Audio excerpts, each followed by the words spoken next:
অন্তর্বর্তীকালীন সরকারের প্রধান উপদেষ্টা অধ্যাপক ড মুহাম্মদ ইউনূসকে কলম ও বই উপহার দিয়েছেন বিএনপির ভারপ্রাপ্ত চেয়ারম্যান তারেক রহমান। শুক্রবার ১৩ জুন বাংলাদেশ সময় বিকেল ৪টের কিছু আগে প্রধান উপদেষ্টার প্রেস সচিব শফিকুল আলম তার ভেরিফাইড ফেসবুক পেজে এই উপহারের ছবি পোস্ট করেছেন।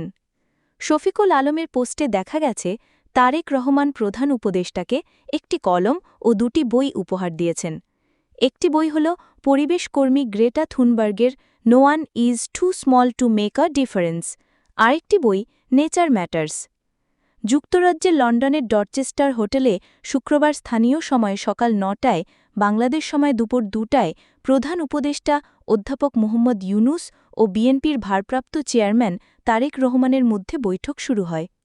সকাল ১০:৩০টায়, বাংলাদেশ সময় বিকেল ৩:৩০টায় বৈঠক শেষ হয়।